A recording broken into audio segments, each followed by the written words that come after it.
Imagina que pudieras viajar en el tiempo hasta el año 320 después de Cristo, cuando Roma había alcanzado su cenit en cuanto a su grandiosa escala, cuando todos los impresionantes edificios de la antigüedad habían sido completados.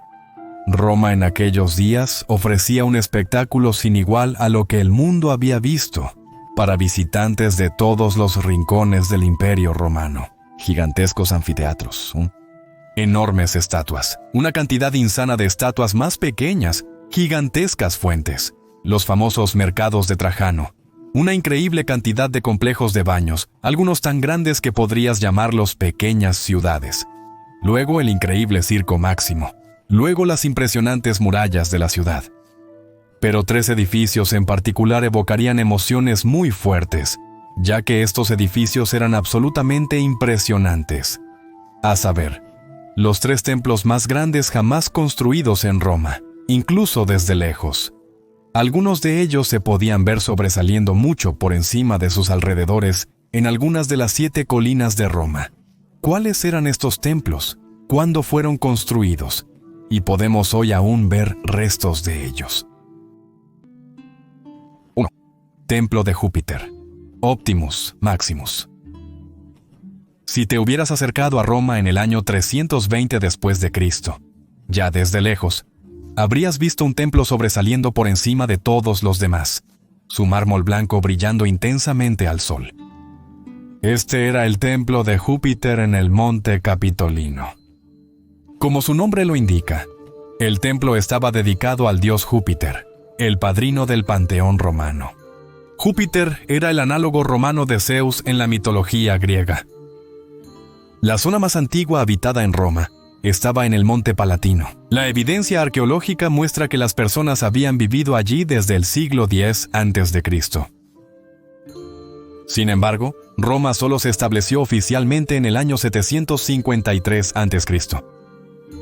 El asentamiento se expandió en los siglos siguientes, y ya para finales del siglo VI a.C., se construyó un gran templo dedicado al dios Júpiter. Júpiter Optimus Maximus, Júpiter el más grande y el mejor, como se le llamaba.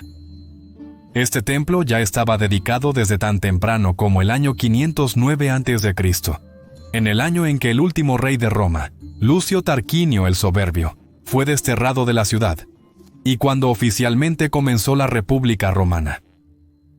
Era un templo impresionantemente grande, de alrededor de 55 por 60 metros de tamaño, eclipsando así a todos los demás templos en Roma de esa época, e incluso compitiendo en tamaño con los templos griegos más grandes de aquellos días.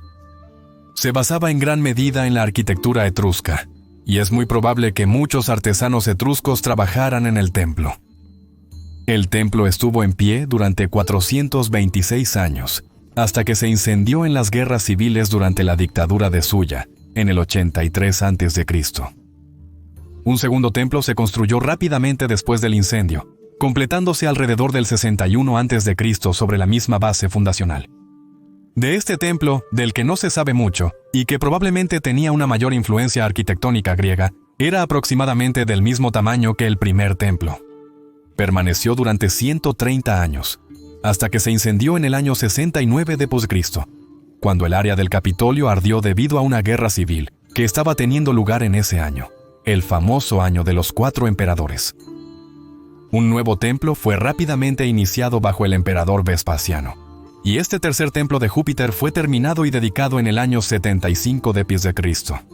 Pero el tercer templo, gana el premio por el menor tiempo de permanencia porque ya se incendió 5 años después, en el año 80 d.C. Fue bajo el emperador Domiciano que se inició el cuarto templo, que se convertiría en el más impresionante hasta ahora. Aún conservaba el mismo tamaño de cimiento que el primer templo, de unos 55 por 60 metros, más o menos unos cuantos metros, porque los académicos aún discuten sobre el tamaño exacto, pero en algún lugar de esa gama. Ya estaba terminado en el año 82 de Cristo. Tenía columnas de mármol blanco, las puertas estaban revestidas de oro y el techo estaba cubierto con tejas doradas. En el techo había múltiples estatuas a los lados, y una impresionante cuadriga en medio en la cima. La altura exacta del templo no se conoce con precisión, pero las columnas probablemente tenían alrededor de 18 metros de altura, y el templo en sí, desde la base hasta la cima, posiblemente el doble de esa altura, y en el recorrido interior había muchas estatuas, y una gran estatua sentada del dios Júpiter. Toda la estructura debió ser una vista magnífica para contemplar, e impresionó a personas de todos los rincones del imperio durante más de 400 años. En los años 390, Ammianus Marcellinus estaba en Roma, y escribió lo siguiente sobre el templo.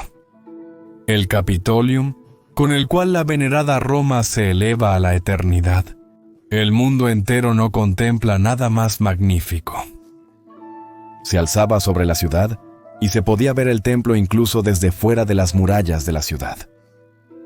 En el siglo V, la ciudad fue saqueada varias veces y el templo despojado. Pero ya a principios de los 400, antes de los saqueos, Estilicho retiró el oro que había adornado las puertas para financiar la guerra contra los invasores bárbaros. En 455, los vándalos arrancaron parcialmente las tejas doradas del techo cuando saquearon la ciudad ese año. Pero a pesar de esto, a principios del 500 d.C., Casiodorus estaba en Roma y aún describía el templo como una de las maravillas del mundo. Así que, a pesar de algunos daños, la estructura general aún estaba intacta alrededor del año 510 d.C. y todavía impresionaba a los visitantes. Entonces, en el año 571 d.C., Narses saqueó algunas estatuas del templo para adornar sus cuartos que había establecido en el antiguo palacio imperial en la colina palatina. Aún así, el templo probablemente seguía intacto e impresionante. Pero en los siglos siguientes, ocurrieron múltiples terremotos fuertes, y así, a lo largo de los siglos, cada vez que el templo era dañado por uno de esos terremotos, el daño ya no se reparaba, ya que los romanos se habían alejado mucho desde entonces de su antigua cultura y religión. Fascinantemente, cuando el humanista Poggio Braccolini visitó Roma en 1447, el templo aún estaba sorprendentemente bien conservado. Pero fue derribado en el siglo XVI para dar lugar al Palazzo Caffarelli. Y así terminó la historia del templo de Júpiter Optimus Maximus, después de estar allí en una forma u otra durante más de 2000 años. Templo de Venus y Roma. Pero el templo de Júpiter no era fascinantemente el templo más grande de la antigua Roma. Incluso más grande era el templo de Venus y Roma, cuya construcción comenzó bajo el emperador Adriano en el año 121 d.C. y oficialmente se terminó en el año 141 bajo el emperador Antonino. Era verdaderamente masivo. Su base medía 110 por 53 metros y tenía una altura de 31 metros, incluyendo las estatuas en su cima. Estaba rodeado por impresionantes columnas corintias de 1.8 metros de ancho y 18 metros de altura. Fue construido sobre una gran plataforma que medía 145 por 100 metros, y a sus lados había pórticos columnados. Había dos grandes cámaras principales interiores llamadas Chelae, una para la diosa Venus frente al Coliseo, mientras que la diosa Roma, la diosa de la propia Roma, estaba en la chela frente al Foro Romano. El templo fue dañado por un incendio en el año 307 d.C., pero fue restaurado y rededicado por el emperador Maxentius, y continuó impresionando a la gente durante muchos años más.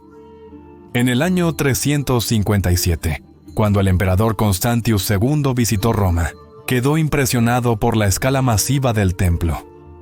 Pero, como tantos otros templos, lamentablemente en algún momento a finales de los 300 o principios de los 400, el templo fue cerrado debido al creciente intolerancia religiosa del cristianismo hacia la fe clásica greco-romana. Pero aún así, resistió las muchas sectas de la ciudad en los siglos V y VI, y continuó impresionando incluso en el temprano siglo VII. En el año 630, las tejas doradas del techo fueron removidas por el Papa Honorius para el adorno de la Basílica de San Pedro. A partir de ese momento, el templo quedó desnudo sin ningún techo. Pero aún así, continuó resistiendo los estragos del tiempo y muchos terremotos. Pero en 847, hubo un terremoto particularmente fuerte en Roma, que dañó muchos de los viejos edificios que aún se mantenían bastante intactos desde los tiempos del Imperio Romano en el oeste. Y en este terremoto, el probablemente aún imponente templo de Venus y Roma fue destruido alrededor de 700 años después de que fue construido. Hoy en día, aún se pueden ver y visitar sus restos. Uno de los dos Kelai aún está parcialmente intacto. Podemos ver el vestíbulo en el que se encontraba la estatua de la diosa Venus, y también se pueden ver algunas columnas de las columnatas laterales. La base del templo también ha sobrevivido, pero en general, por supuesto, como puedes ver, no queda mucho de este grandioso templo. Sin embargo, al menos más que del templo de Júpiter en la colina capitolina. Así que supongo que no deberíamos quejarnos. 3. Templo de Serapis o Templo de Sol Invictus. Y ahora llegamos al posiblemente más misterioso, pero extrañamente el más grande, y también el menos conocido de los 3 templos más grandes de la antigua Roma. Incluso desde muy lejos podías ver este gigantesco templo, ya que se encontraba en el Quirinal, la colina Quirinal, otra de las 7 colinas de Roma. Lo que hace a este templo tan fascinante es que probablemente fue el templo más grande de la antigua Roma, y sin embargo, es el que menos conocemos de los 3 grandes templos. En la forma Urbis Rumae, el antiguo plano de mármol de Roma que data de principios de los 200 después de Cristo, que solo ha sobrevivido en partes, vemos que había este gran templo en la colina Quirinal. Todavía es objeto de debate quién construyó realmente ese templo. Algunos piensan que fue Caracalla, otros argumentan a favor de Adriano. El grandioso templo fue construido sobre una plataforma de aproximadamente 70 por 200 metros de tamaño, y la plataforma en sí era notable, ya que fue construida en la pendiente de la colina Quirinal, lo que significa que el templo de Serapis estaba a nivel con la cima de la colina por un lado, mientras que el otro lado de la plataforma se elevaba 20 metros en el aire por encima del nivel de la calle. Este notable tipo de construcción es verdaderamente impresionante. Para hacer esto aún más increíble, en esa plataforma, al otro lado del templo de Serapis, posiblemente había un templo más pequeño dedicado a Hércules y Dionisio. Así que estamos hablando de un tipo de construcción de templo doble. Una de las mejores fuentes de que esto realmente existió, aparte del plan de mármol de Roma, son algunos dibujos del Renacimiento, cuando la estructura aún estaba mucho mejor conservada, y probablemente así es como se habría visto de pie, frente a esa impresionante estructura debajo de la colina Quirinal. Esto es de una excelente recreación en 3D por la Universidad de Caen. Podrías entrar desde el nivel de la calle por un lado hacia la estructura y subir las escaleras por dentro hasta que emergieras en la cima de la colina, donde podrías decidir si quisieras ir al templo más pequeño, o si querías continuar hacia el templo más grande, el templo de Serapis. Ahora, el templo en sí debió haber sido verdaderamente masivo, y muchos piensan que incluso superó a los otros 2 templos en tamaño. El área de superficie probablemente era un poco más grande que la del templo de Venus y Roma, y las columnas incluso un poco más gruesas y altas. Algunos investigadores dan cifras tan altas como 2 metros de diámetro y una asombrosa altura de 21 metros. Si es así, este habría sido uno de los templos más grandes jamás construidos y el más grande en Roma. Por lo tanto, es bastante asombroso que este sea uno de los templos romanos grandes menos conocidos y muy a menudo olvidados. Este podría haber sido el templo que el mismo Aureliano rededicó a Sol Invictus en el día de Navidad del año 274, razón por la cual a veces se llama al templo el Templo de Sol o Sol Invictus. Vemos eso porque hay tanta información contradictoria sobre este templo y queda tan poco está envuelto en misterio. por lo que probablemente a menudo se pasa por alto cuando se habla de los templos más grandes de la antigüedad. La plataforma aún estaba notablemente bien conservada en el Renacimiento. Pero incluso en esta fotografía aquí de 1930, todavía podemos ver la plataforma y la construcción masiva sobre la cual habría estado el templo más pequeño, y en el otro lado habría estado el templo de Sol o de Serapis. El templo de Serapis o Sol, también como los otros, fue forzado a cerrar con la supresión de los antiguos cultos greco-romanos, a finales de los 300 y principios de los 400. Probablemente estuvo allí por un tiempo hasta que también sucumbió a los terremotos, y luego su material de construcción se reutilizó para la construcción de otros edificios. Pero tan tarde como en el Renacimiento, como vimos, todavía estaba parcialmente en pie. Hoy todavía puedes ver partes de la plataforma y una gran pieza del propio templo. Una enorme pieza de mármol que pesa 100 toneladas métricas yace en el suelo. Increíblemente, esta enorme pieza era parte del techo del templo sobre las columnas. Es la pieza individual más grande de obra de piedra antigua conservada que se puede encontrar en Roma, un testimonio de la enorme magnitud de lo que se perdió y del olvidado templo gigante. Si te gustó este video, por favor considera apoyar este canal a través de Patreon o mediante la membresía de YouTube, porque es tu apoyo lo que hace posible este canal.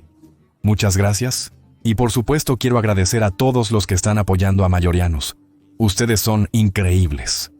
Y si quieren aprender más sobre cómo debió haber lucido Roma alrededor del año 476, pueden ver este video en la esquina superior derecha.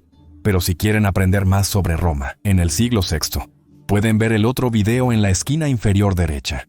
Digo gracias de nuevo a todos los amigos de la historia romana. Gratias Tibiago y Bene Valete.